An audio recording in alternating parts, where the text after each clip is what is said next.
Yo, what is going on, guys? This is Pufferfish667 back with another video. In today's video, I have a bit of a different video for you guys. Still a nice little high kill, high damage gameplay, but I'm going to commentate over to give you guys insights of what's going through my head, during these fights, and a big emphasis on positioning. If you guys watch me, I say positioning is the most important thing to getting better at this game, but it's really hard for you guys to kind of understand why I'm positioning myself and where, because it's all in my head. You can see my gunplay, my movement, you can see how that is, how good it is, how bad it is, but you can't see how I'm positioning myself because that's in my head. So I wanted to use this gameplay specifically because a big emphasis on positioning, because one, I'm using a gun I'm not comfortable with. The R301, I really don't like this gun. I don't use it a lot. And two, because of my bad position that I put myself in towards the end of the game, I actually end up losing the game. So two big things that really just go to show you how important positioning can be. So without further ado, we'll just jump straight into it. So the very first kill I got, nothing really special. I just see someone on the train. They're really not expecting me, especially with the train audio. With audio in this game, footsteps get the lowest priority, so they're probably not going to hear me, which he doesn't. I just jump onto the train, give him the jump, and there's not much he can really do about it. I kill him, pick up the gold carbine, which you can't tell because you can't hear the audio. I'm so skeptical about. I really don't like using this gun, especially the gold one with that ugly sight, but I pick it up anyway, get off the train, and hear these fights to the left, and they just finish fights, so I instantly shoot because one's just standing still, but like I said, carbine, so I can barely hit any shots. But I peek around the corner and get the Pathfinder, and I see it's only one left from what I can hear, and once I know it's one left, I'm confident in my abilities to, 1v1 someone, so I just rush over there. She's got pretty good movement, I'll give her that, but I end up killing her, and we're pretty Gucci. So for the second fight, I start my fight, I instantly run over to the building, and you see the first thing I do is I get to the very top of this building. Now, I do this because there was fighting over here. I don't know the whole situation. I still want to get high ground where I know I can completely suss out the situation, because there could be two teams, one have full purple. I don't want to run straight in there. So I end up, seeing this bloodhound super low, and I jump down to kill him. He's on flesh. It's really good just to get an opponent out of the game. A wraith comes behind me. I don't really phase out and reposition because my teammate's there. I'm pretty confident on my ability because of the bubble, and I end up killing her as well. And then after that, as you'll see, I just quickly go over to get the banner. A Pathfinder ends up coming up on our roof, but good old teammate over here just instantly beams her. And another pretty just easy fight where not too much happens, but a good takeaway from that is when you're running in a fight that you really don't know what's going on, just taking the high ground and having that, initial high ground just to suss out the situation is really useful.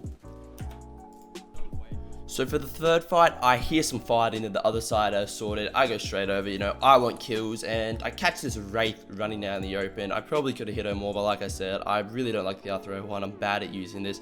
I get her decently low, like I almost break her armor, so I want to rush in. Unfortunately, a nade right there pushes me out, which is kind of a good thing because I would have ran straight in there, but now that I can hear the situation more, I know that they're directly where I wanted to run in. So I decided, instead of going back to that door, to kind of get a flank, because I can still hear them fighting over there. And as I thought, they were both really distracted on each other, which allowed me to get some free picks in their back. Unfortunately, audio in this sound in this game, you don't really hear that much, so a Bangalore sneaks up behind me. I should have phased out instantly, but I saw she missed a lot of shots, so I was like, okay, I can turn on this, and I do. The only reason she really gets a lot of damage out is the PK. I hear her rezzing again, and I haven't fully healed, but I really don't want them getting the res off, especially a Bangalore. She can just smoke out of there, run away super fast with her double time, so I really place a big emphasis on getting that kill. And then the other two teams, it seems to die down a little, so I just quickly thirst, get a bit of meds and get a bit of ammo. So I know that team still hasn't died. The other team that was in that fight when I came down on a main building assaulting, but I knew they would, if they haven't third party us, they're probably running away. So I got on roof, and that's exactly what they're doing. A little wraith is running away. I barely hit her because I suck, and I hear the other fellas, they're getting a full different team on him, so I quickly pulled her over just to get there ASAP because I don't know the situation really of a teammates down. That's obviously not good. I see this Wraith phasing away, and I decided to just bust out the P20 and chase her because if they're phasing away, they're probably, not in a healthy state. They're probably low HP, and she was. I see Feast, he's still getting shot, and I come up instantly just to back him up.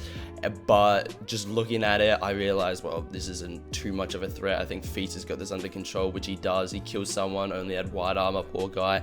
One guy left, and Feast is just out here fragging right now, and he gets those kills. But I know this is a completely different team to the ones that were behind me, and they end up respawning. So I run back over to where I initially was, and this poor little Wraith balloons onto me. I don't think she really saw me, but she missed the roof, went straight onto the ground, and she just got beamed. I feel bad for her, and I know where that respawn was. It was very close, and the ring is closing. He's not going to have meds to, survive in the ring. He just got respawned, so I quickly just go over the balcony, I guess, and just completely insta-beam him. And his teammate, I think it's a Pathfinder, I had no clue where he went. I couldn't find him. I don't want to waste the time. I just want to go get more kills, so I just get out of there.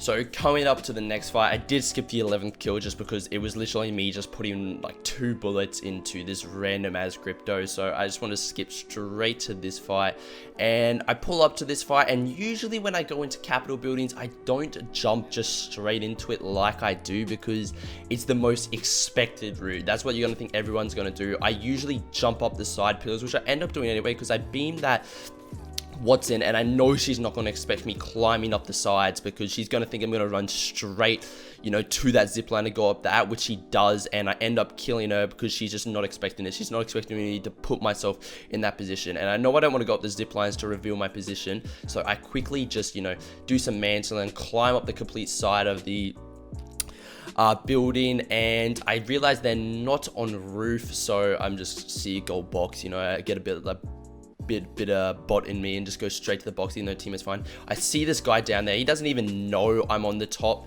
but he will definitely not expect me to fall down like that. If you really slow yourself down, you can just quickly drop onto the next balcony, and even if they know you're there on top, they're not going to expect you just to fall down one floor.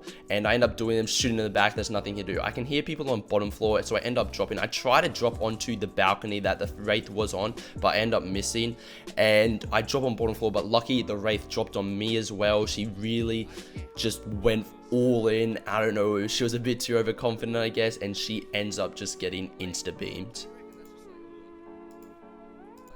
So for the next fight, I end up back at the same building. Teammate was getting shot at, so I quickly go back up, and the first thing I do is I get high ground. I could shoot him, from the bottom floor, but I know if I don't get high ground, then they're probably going to get high ground, and if they get high ground on you, they are, they're in control of the fight.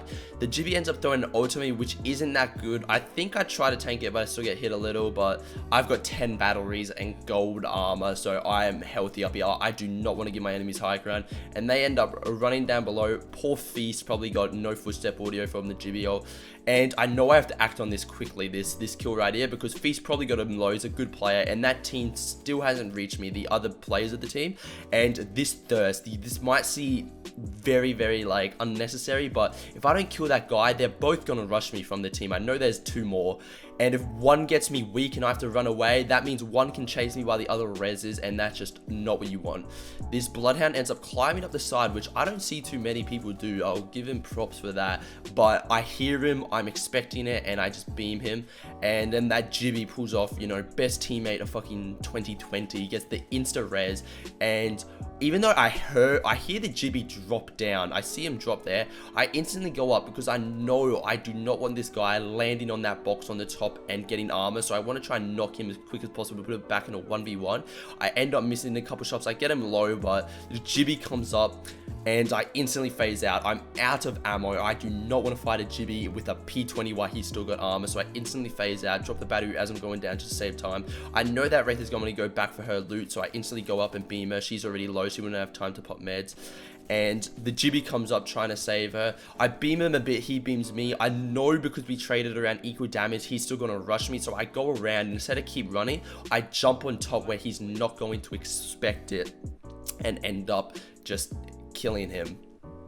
So almost instantly, you know, that third party is straight on me, and I'm just doing my usual, just holding my ground. I get back up to the very top of the building just to kind of suss out where they are. I know they're on bottom floor, but I don't know, you know, how many there are, you know, what their plan is. So I see one, and I'm really thinking of dropping on him, but I don't know if his teammates are around, so I decide not to. And right now, I'm just trying to get them to come to me. I'm shooting around a little, even though there's 2 squads left. I want them to come to me. One ends up trying to throw a thermite. I do get a nice beam on him, but I can't pick up the kill, which really sucks. But I know for a fact that he's low. I end up accidentally dropping on a Jibby, but I don't shoot this Jibby because one, it's a Jibby, he's got so much health, and I know there's more than 2 other people who can just instantly come and shoot me in the back. Looking back on it, I probably should have shot him just because I could have instantly phased out. I have gold armor, quickly heal, but I don't. So I end up going back to the 2nd floor, and I'm just waiting for them to come to me. I can't push this. There's, you know, more than 2 right now on the ground, and I eventually get a bunch of damage on his on this Mirage. I can't fully kill him though. I miss a bunch of shots. That's, you know, my fault. I should have done better with my aim there, because if I got that kill, I feel like this would have literally changed the tide of the game. I would have won the game. But right now, like I said, I'm just sussing the situation. I'm waiting for them to come to me, and as doing that, I realized that these guys, they start to rotate out, which is really not a good thing. It isn't something I wanted them to do. So I get to roof to kind of see what they're doing. Like I said before, suss out the situation, maybe get some damage. They're completely portaling out, and you know, I don't know why. It's a 3v1. These are the really annoying teams to 3v1. Though teams that play really safe, even though it's only one person, you know. But I end up, you know, just kind of getting everything I'm going to need, because I know this is going to be an annoying fight. And I portal into the fight just because I know this could go bad, and I need an emergency escape, and this is where I go bad. I see this guy in front of me. I know he's in front of me, and I end up hitting the Mirage for I think 190 something, but like you see there, I die because I positioned myself so hard in the open. I should have gone way more close to the left, so those other 2 didn't have an angle on me. I knew they were there because I saw them rotate over there. I should have gone way more to the left, so only the Mirage had an angle on me. You know, I'm confident in my ones. Even if he got me low, I just quickly get my gold backpack in action, heal up.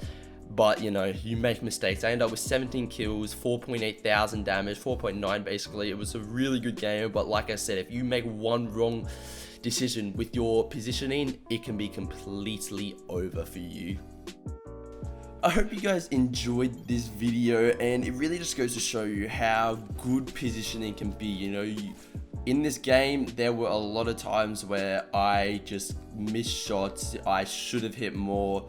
But backing it up with positioning, I was able to kill my enemies. And it also goes to shows that if you have bad positioning, if you don't think of everything, you can just get insta melted and throw a huge game.